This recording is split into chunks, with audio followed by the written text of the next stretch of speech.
სალამი ყველას. ჩემ მაყურებელს შევხვდი, რომ UFC 319-ის მთავარი კარდის განხილვას დავდებდი, უფრო ვრცელს და დეტალურს. თუ TikTok-ისთვის მეყოფა ეს აწუთიანი ფორმატი TikTok-ზე სავდებ, თუ არა და YouTube-ზე უყურებთ სავარაუდოდ ამ ვიდეოს. სულ სტუდიაში ვერ ვიქნები, შესაბამისად შევეცდები, რომ სახლში ცოტა უფრო კომფორტული ადგილი მოვიწყო, რომ ასე ვთქვათ, განვიხილო ბრძოლები და იმედია, რომ ეს სიამოვნებათ ეს განხილვები. თავარ ბრძოლაზე უკვე ვისაუბრე და ვრცელი ვიდეო ჩავწერე, მაგრამ ხამზატას და დუპლესის ბრძოლაზე კიდევ ერთი რაღაცის ჩაწერა და თქვა მინდა. ეს არის შემდეგი, რომ კი, დუპლესის ეს გამძლეობა და თოფნესი მოყავთ ხოლმე იმის მაგალითად, რომ ძალიან მაგარია, გაუძლებს ყველაფერს აიტანს, მოიგებს რაღაც პიანინოს თავში ჩარტყვით, თუ რაღაც ეგეთი გადაღებებიც არის ბევრი. მაგრამ აქ არის ერთი დიდი მაგრამ. დუპლესის ეს თოფნესობა სულ გამოჩნდა სტრაიკინგში. სტრაიკერების წინააღმდეგ. ანუ, როდესაც იგი დარტყვას იღებს დგომში, ხო? აი, ტანში გაუტარა დარტყვები, ადესანიამ, სახეში გაუტარა დარტყვები, თიუმა იდაყვები. ანუ, სახეში როდესაც დარტყვა ხდება და როდესაც დგომში გახარდა დარტყვა ხდება, მაგის ატანა თოფნესია და კი, ჩნდება, რომ ძალიან მაგარი გული გაქვს, მაგრამ როგორ გამოიყურება ეს თოფნესი მიწაზე? როდესაც ისერია ქვინეს რენეიქ ჩოუკ შენზე აღებული, აქ თოფნესი როგორ უნდა აჩვენო? მაქსიმუმ არ დატაპო და დაიძინო, ხო?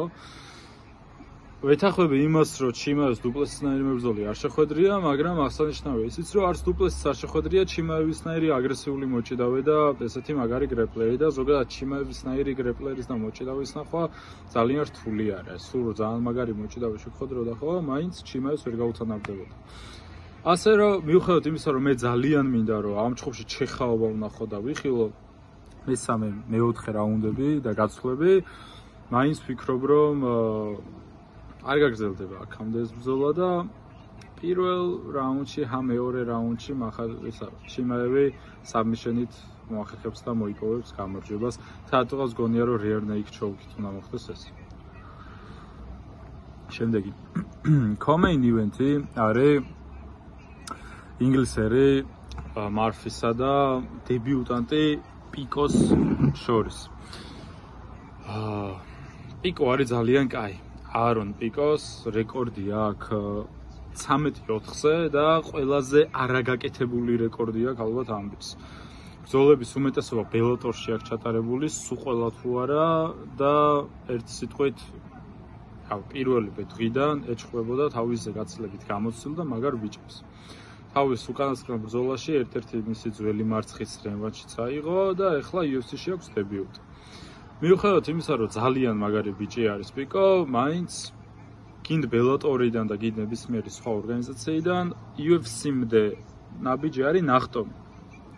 გავიხსენოთ სხვა ტოპ მებრძოლები, რომლებიც ბელატორიდან დიდი ორგანიზაციიდან გადმოვიდნენ აქეთ, ხო? მაგალითად ჩენდლერი, რომელიც მისტერ ბელატორი არის და ბელატორში დაიმხო, თვითონ ყველაფერი. ვერ გაკაჩა UFC-ში. ხა იმაზე ჩვენ ვიდეოთ, რომ ბებერი იყო თუ ახალგაზრდა იყო თუ როგორი იყო, აზრი არ აქვს. ფაქტია, რომ ვერ გაკაჩა რა, ანუ დენ ჰუკერი დაანოკაუტა დებიუტში, მაგრამ გრძელვადიანი გეგმები ვერ გაამართა. და ეხლა პიკოს ესე ძალიან კარგ, ძალიან მაგარ ვიცი ახვედრებენ მებრძოლს, რომელსაც UFC-ში 9 ბრძოლა აქვს ჩატარებული და არც ერთი ბრძოლა წაგებული არ აქვს და ეხლა არის 8 მოგებიან სტრიქზე. კი, ჯოშემეცთან იყო რაღაც ჩემი აზრით ემეტმა უფრო მოიგო ვიდრე ამან მარფინ თუ მერფინ. მაგრამ მაინც რა 8 მოგებიან სერიაზეა და ფაქტი არის რომ UFC-ში ერთი დებიუტანტია, მეორე 9 ბრძოლა აქვს ჩატარებული და მარცხი არც ერთში არ აქვს და 8 მოგებიან სერიაზეა. ეს ფაქტორი და ანდერდოგი არის თან მარფი რა. არ ვიცი ეს რითი როგორ ანაირად გავამართლო, მაგრამ რას ვიზამთ. ეგრე ხედავენ შანსებს, მაგრამ აქ საინტერესო ფაქტი რა არის ცეთ. ოფიციალურად ანდერდოგი მარფი არის და ტაპოლოჯიზე ყველაზე დიდ პლატფორმაზე, ალბათ ერთ-ერთ ყველაზე დიდ პლატფორმაზე MMA-ის სამყაროში 4500 fight prediction-იდან 78% ფიქრობს, რომ მარფი მოიგებს. სტილისტურად რო შევადაროთ, ხო, მარფი არის ზუსტად ისეთი ტიპის მებრძოლი, აი სულ ქულებამდე მიყავს და იცის რა, ანუ თამაშობს, კი არის ზუსტად თამაშობს და იცის ეს თამაში როგორ მოიგოს რა. ქულებით გამარჯვება მაგრად გამოისწის, ეხლა უნდა გადავამოწმო რამე ხო არ მეშლება. როგორც ახსოვს, ბრძოლების უმეტესობა ქულებით აქვს მოგებული. კი, ანუ 9 ბრძოლა აქვს decision-ით მოგებული, ემეცთან, დენიგესთან, ბარბოზასთან. ხო, ყველა ამირ ხანი ყავს მუხლით გათიშული და ამირ ხანის მერე რაღაც 5 ბრძოლა ქულებით მოგებული. ანუ იცის რა ქულებით ბრძოლა როგორ მოიგოს. და თან ამხელა გამოცდილება აქვს UFC-ში და პიკოს დებიუტი აქვს. და შევთანხმდეთ უნდა იმაზე, რომ ბელატორსა თუ ნებისმიერ სხვა ორგანიზაციასა და UFC-ს შორის არის ძალიან დიდი სხვაობა. ეგ არის და ეგ. შესაბამისად, ალბათ ოდნავ უფრო მარფისკენ ვიხრები, მაგ გამოცდილების გამო რაც მას გააჩნია. ჩემთვის ორი ყველაზე საინტერესო ბრძოლაზე მინდა ახლა ვისაუბროთ, ან რაღაცით გვანანოს ბრძოლები ერთმანეთს. ნილსა და პრატეს შორის და კენონიერს და ვენუმ პეიჯს შორის. აი დავიწყოთ პრატესით და ნილით. პრატესის ლაიფსტაილი მე ძალიან არ მომწონს, არ ვფიქრობ, რომ ეს ლაიფსტაილი არის ეს ლაიფსტაილი, რომელიც საჩემპიონო მატერიალის მებრძოლს უნდა კონდეს. გერისთან ბრძოლამდეც ვამბობდი, რომ პრატეს გადაუვლიან თქო და რეალურად მაგრა აჯობეს პრატეს, თუმცა ბოლოს მაინც ჰქონდა მას შანსები და მაგან ცოტა წარმოდგენა შემიცვალა კარლოსზე და თავის სიგარეტზე კიდე. ჩემი აზრით ნილი ძალიან მაგარი ბიჭი არის, შავკატ რახმანოვთან ნილის ბრძოლა, ვისაც გახსოვთ დგომში, ძალიან ბევრი მაგარი დარტყმა გაუტარა ნილმა რახმანოვს და შესაბამისად ცხადი არის, რომ ძალიან რახმანოვს როგორ დააზიანებ, როგორც ნილმა რახმანოვი დააზიანა, უკვე ცხადი არის, რომ ძალიან მაგარი ტიპი ხარ რა. მაგრამ პრატეს აქ საიდანღაც ძალიან ძიმე დარტყმები და ვერ ხვდები საიდან. ანუ არც აღნაგობა აქ ეგეთი, არც ეგეთ ამპლიტუდას აკეთებს დარტყმების დროს, ანუ რაღაც მისტიური ამოუხსნელია ჩემთვის რა, მაგრამ ძალიან მაგარი დარტყმები აქვს. და რატომღაც ამ ბრძოლაშიც გონია, განსაკუთრებით 3 რაუნდიან ბრძოლაში მგონია, რომ პრატესმა უნდა მოახერხოს და გაიმარჯვოს. ნილს აქვს ის შანსი, რომ MMA-ის ვეტერანობა გამოიყენოს და ჭიდაობა ჩართოს და ჭიდაობით აჯობოს, მაგრამ გარისთან ორთა ბრძოლაში რამდენიმე ტეიქდაუნი ძალიან კარგად დაიცვა პრატესმა და მგონია, რომ ამ ასპექტით ამ ტექნიკური თვალსაზრისით ვითარდება რა. უბრალოდ მოწევას თავი დაანებოს და კარდიოც უკეთესი ქონდეს, ხლა მაგარი იქნება. იმიტომ რომ უკეთესი კარდიოთი გერის დააფინიშებდა მაგალითად იმ ბრძოლაში. იმიტომ რომ ბოლოს ძალიან, ანუ თითქმის დაფინიშებული გარი ვერ დააფინიშა. რაც შეეხება კენონიერს და ვენუმ პეიჯს. აი ამ ბრძოლას დაველოდები, ჩავუჯდები და სიამოვნებით უბრალოდ დავტკბები ამ ბრძოლით, აბა რომელს მოახავს თავის გეიმპლანს თავს. პეიჯი ის მებრძოლია, რომელიც აქეთ-იქეთ დარბის და ძალიან რთული გამოსაჭერია, კენონიერი კი ის მებრძოლია, რომელიც გამოგიჭრს. ყოველთვის წინ მიიწევს, ტანკი არის და ნუ ერთ სიტყვით რა ძალიან მაგარი ბიჭია. შესაბამისად გონია, რომ მაინც პეიჯი მგონია რა, მაგრამ ორივე ასაკშია. და ეხლა მაგალითად მომზადებული ვიყავი რომ მეთქო რომ პეიჯი მოიგებს თქო, მაგრამ ეხლა რო დავფიქრდი კენოიერის მოგებაც ძალიან ჩანს და პეიჯის მოგებაც ძალიან ჩანს. თავარია რომელი მოახავს რომელს თავზე რა, მაგ ყველაფერს. მაგრამ მოდი შევხედოთ წვდომს კიდევ ერთხელ, პეიჯს ძალიან გრძელი წვდომი აქვს და მაგრამ კენონიერსაც ძალიან გრძელი წვდომი. 197 აქვს კენონიერს და 201 აქვს ვენუმ პეიჯს. ვენუმ პეიჯი ფავორიტი არის ბუკმეიკერების აზრითაც, ტაპოლოგის აზრითაც ფავორიტი არის. აი ძალიან დიდი სტილების ჯახი არის რა. კენონიერი ცოტა უფრო ახალგაზრდა რო იყოს და 41 წლის არ იყოს, კენონიერისკენ ალბათ გავიწეოდი, მაგრამ არც პეიჯი არის პატარა ბიჭი, მაგრამ ძალიან მაგრად გამოიყურება.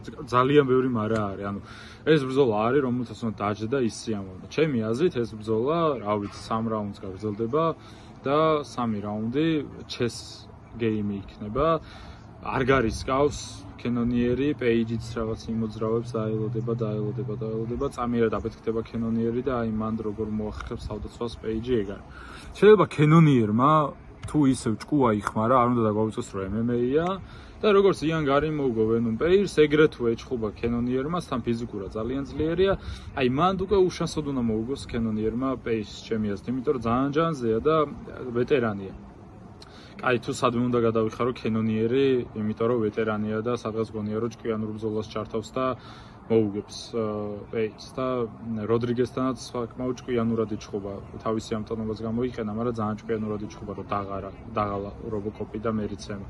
და მგონია რომ პეირსთანაც ჭკვიანურად გამოვა ალბათ. ტიმ ელიოტი კაი ასაკურა. ძალიან დიდი ვეტერანი ხდება. კაი ასაკურას, რომელსაც დებიუტი ჰქონდა საჩემპიონო ორთაბრძოლა და ეხლა ელიოტთან აქვს ბრძოლა რა. ანუ ჯერ საჩემპიონოსებზე პანტოჟას მერე ელიოტთან. ეხლა პანტოჟასა და ელიოტ შორის სადა დედამიწაა ჩემს თვალში განსხვავება რა.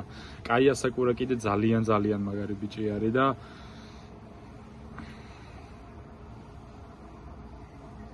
ელიოტი უშანსოდ არის თქო რომ თქვა სისულელე იქნება. მაგრამ ასაკურას ბრძოლები ვისაც გააქვთ ძველი ნანახი ხო? დამეთანხმებით რომ ასაკურა არის არც გამოცდილება აკლია, არც დგომი აკლია, არც პარტერი აკლია, არაფერი არ აკლია რა. უბრალოდ ელიოტი UFC-ს ვეტერანი არის და რთული ჯახი, რთული შესაძლებელი ჯახია. სხვა შორის ეს ესეთი კარდია, რომ სადაც ბეითებს და პრედიქშენებს უნდა მოერიდო, ჩემი აზრით, იმიტომ რომ ძალიან მაგარი სტილისტური დაპირისპირებები არის. აი ყველაფერს თავიდანვე ხამზა ჩიმაევს და ანუ ყველგან ძალიან დიდი კითხვის ნიშანია. რა ჩიმაევთანაც დიდი კითხვის ნიშანია დუპლესისთან. პიკოს დებიუტზე ძალიან დიდი კითხვის ნიშანია და მარფის დაუმარცხებლობაზე. იქ ორი ძალიან მაგარი სტრაიკერები ხვდებიან ერთმანეთს, იქ პეიჯი და კენონიერი, იქ პრატესი და ნილი ხვდებიან ერთმანეთს. ანუ ძალიან დიდი კითხვის ნიშანი კარდი არის რა. ჩემი აზრით, უმეტესობა decision-ამდე მიიღო.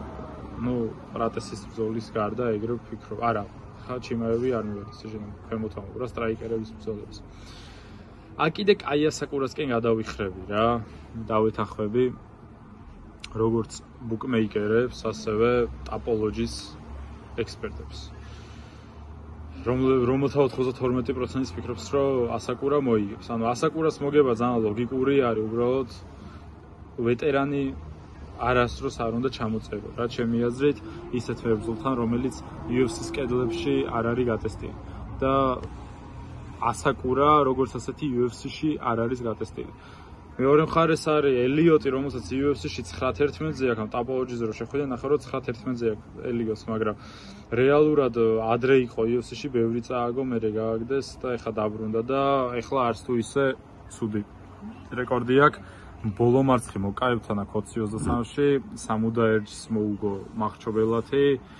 ბოლო 4 ბრძოლიდან 3 მოგება აქვს, ტარინ ულამბეკოვი ყავს ბოლო დამარცხებული და მოკლედ არაფერი არ გამიკვირდება ელიოტისგან რა. უბრალოდ ასაკურა ისეთი მაგარი ტიპი არის, რომ ძალიან მიჭირს ასაკურას წინააღმდეგ წავიდა. ეს არის სატესტო ვიდეო.